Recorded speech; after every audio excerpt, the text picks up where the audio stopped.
بسم الله الرحمن الرحيم. رب اشرح لي صدري ويسر لي امري واحلل عقدة من لساني يفقهوا قولي. صدق الله العظيم. احبائي واعزائي متابعي ومشاهدي فيديوهات قناة قريتنا نيوز، اهلا ومرحبا بحضراتكم في فيديو جديد من فيديوهات القناة.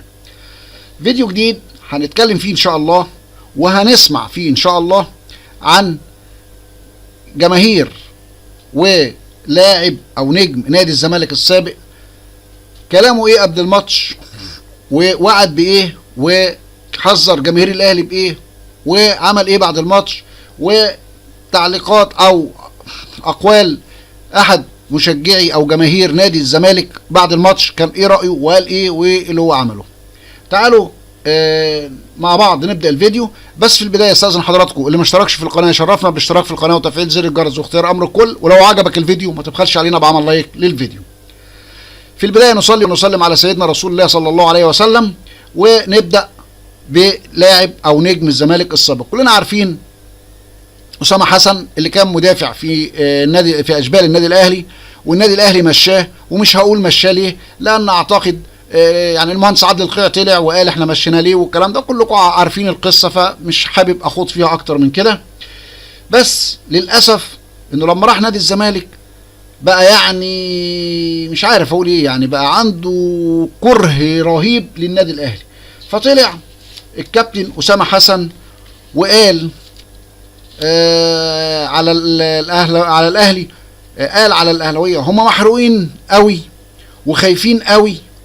تعالوا نسمع كده قال ايه ونصح جماهير الاهلي بايه. السلام عليكم. انا في استاد القاهره، ماتش البنك والاتحاد، ده جمهور الاتحاد العظيم. احب اطمن جمهور الزمالك على حاجه مهمه قوي. اولا بشكره طبعا على دعمه ليا، ما تخافوش يا جماعه، مفيش حاجه اسمها تحريض ولا في حاجه الكلام ده، الهجص ده كله. انا بقى قبل اي فيديو بعمله ببعته للمستشار القانوني محمد اويس، يقول لي نزل ولا ما تنزلش. الناس بعت له فيديو قبليه، انا نزل يا باشا، مفيش حاجه يا باشا، انت بتتكلم كلام كوره. هم محروقين قوي وخايفين قوي، وان شاء الله يوم السبت فاكرين دي؟ ده راح لقرع لا قدر الله حصل حاجه. انسوا الملعب ده للرجاله، نادي الزمالك لعبه رجاله ولعبه اقوياء. يا شيكا، امام، زيزو بيترعبوا منكم، هتلاقي المدرجات بتتعامل معاكم عامل نفسي عشان المدرجات واللي جوه الملعب بيخافوا منكم، هيعيطوا. لو احنا بمستوانا ورجاله واقوياء والالتحامات في الملعب زي ما قلت نادي الزمالك نكسب اي حد. هشوف قدامنا. وبشكر كل جمهور الزمالك، وعايز اقول لهم بس اخر حاجه، انا كنت في تمرين امبارح. لو كنت حضرت تمرين امبارح وشفت الملعب تعرفوا ان معاكم لعبه ان شاء الله تبقى رجاله في الماتش.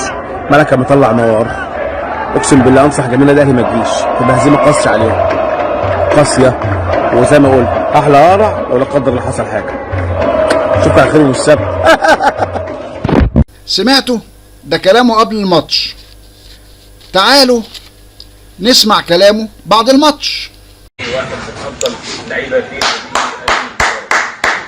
مبروك للنادي الاهلي، مبروك لجميع النادي الاهلي وادارته. لعيبه 10 على 10، لعيبه رجاله عملت دي كلامي، اللي هو اي احتكاك في الملعب هو الكوره ليهم، اي كوره مشتركه كوره ليهم، برافو عليهم، مبروك. لعيبه 10 على 10، لعيبه رجاله. هو ده اللي انا كنت عايزه من لعيبه نادي الزمالك، اللي هي لعبت في ظروف احسن من ظروفنا كالجيل بتاعنا، كل حاجه متوفره لهم. مبروك لجميع النادي الاهلي، حاجه تفرح بجد بجد. لعيبه رجاله قوي قوي قوي قوي. كل كره مشتركه اللي قلت عليها نادي الزمالك هم اللي كانوا بياخدوها في الملعب، وبقى لعيبه الزمالك هي على الارض. الكره اللي رجاله. مبروك للنادي الاهلي، حاجه تفرح. وعارف برضه هتشتم كده كده هتشتم يعني، بس انا راجل ومن شبرا بنفذ كلمتي واحلى اقرع. منكم لله، والله والله منكم لله. اللعيبه دي منها لله. برافو برافو لعيبه النادي الاهلي وجميع النادي الاهلي. مبروك مجلس الاداره، برافو برافو برافو. معلول برافو، 10 على 10، نجم نجم، برافو. حسبي الله ونعم الوكيل فيكم لعيبه نادي الزمالك، والله العظيم منكم لله. هتموتوا الجمهور كله اللي كان موجود هناك، وهتموتوا الناس كلها منكم لله. بتلعبوا في احلى ظروف. ده احنا جيلنا ما كناش بناخد فلوس ولا لبس، وعمرنا ما اتغلبنا وفضحنا كده. منكم لله، مبروك. سمعتوا وشفتوا الراجل عمل ايه؟ قال ايه على الاهلي قبل الماتش وقال ايه على الاهلي بعد الماتش. طيب تعالوا بقى نشوف رد فعل احد مشجعي نادي الزمالك، ونشوف رأيه ورد فعله بعد هزيمة نادي الزمالك. يمين بالله منعول ابوه اللي عايز يشجع الزمالك او يحب الزمالك. انا من النهارده اقسم بالله ما عايز اشجع الزمالك ابدا. دي فانيله مين؟ فانيله نادي الزمالك. كس ام الفانيله اصلا. واللي عايز يشجع نادي الزمالك بعد كده، واول شيء نادي الاهلي نادي محترم، ونادي فعلا هو ده النادي الاول في مصر، ومفيش تاني اصلا كمان. يعني نادي تاني بعد الاهلي مفيش. لا تقول لي زمالك ولا اسماعيلي ولا فرقه تتغلب 4 ماتشات ورا بعض. يا لاعيبه رمم لاعيبه رمم مالكوش لازمه. لاعيبه رمم. انا اقسم بالله ما نطلع عيالي الا اهلاويه بس. اقسم بالله ما نطلعهم الا اهلاويه وحياه دين. انا عيالي كانوا بيقولوا لي هتشارك الزمالك، ما عادش يشرفني ان انا اشجع الزمالك اصلا بنفسي. على 3 اهداف في الشوط الثاني. يا لاعيبه رمم. انتوا بتتعاطوا ايه يا ابني؟ بتسفوا ايه؟ بتاكلوا ايه؟ ولا كنتوا بتاكلوا منشطات ولا ايه ظروفكم؟ بصراحه انا بحيي النادي الاهلي. اقسم بالله بحييكم انتوا لعيبه. اقسم بالله انا بندم ان انا ما شجعت الاهلي من الصغر اصلا. ده غلطتي ان انا فضلت ماشي ورا ناس بتشجع اسبرين كل يوم. اسبرين اخضر وريته لكم امبارح، وحياه ديني باخد اسبرين ومنشط وبتاع ده عشان خاطر مهدئ الاعصاب احسن ما يجيني جلطه. على ايه؟ انا اقسم بالله عمري ما قعدت مشجع نادي الزمالك، ولا عمري طالع في فيديو بفانيله الزمالك، ولا عمري قعدت لابس فانيله الزمالك.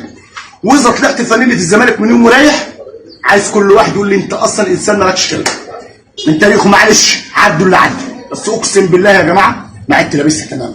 انا بقيت بمشي بيها، بقيت بنكسف وانا ماشي بيها. اما فانيله نادي الاهلي فانيله محترم، نادي محترم ينكسر ولو بعد حاجات بسيطه، بس يفضل مستمر وبيلعب، ولاعيبه عندها روح للنادي. نادي الاهلي نادي عظيم يا جماعه. اقسم بالله نادي عظيم. اداره صح، لاعيبه صح، لاعيبه بتلعب بالفانيلا. اما احنا عندنا اللاعيبه بتروح تسهر في الجازونات والبارات خلاص، ويجي على النادي ولا بيتدربوا. هم يطلعوا من هنا، يطلعوا يخلصوا الماتش ويطلعوا يلعبوا، كل واحد يروح كازينو ويروح بره. ايه ده؟ لاعيبه همم وحمم. اقسم بالله لاعيبه حمم كلهم من اولهم لاخرهم لاعيبه حمم. ايه يا ابني؟ انتوا جايين مساطيل، جايين بلعين ايه؟ افرق يا عم. سمعتوا؟ اعتقد ان ده حاجة بسيطة كده من حاجات كتير قوي حصلت. خلاص انا مش حابب اطول الفيديو اكتر من كده، هكتفي اللي احنا قلناه، والى ان القاكم في فيديو جديد. استودعكم الله الذي لا تضيع ودائعه، والسلام عليكم ورحمة الله تعالى وبركاته. ولا تنسوا الاشتراك بالقناة وتفعيل زر الجرس واختيار امر الكل، وجزاكم الله كل خير.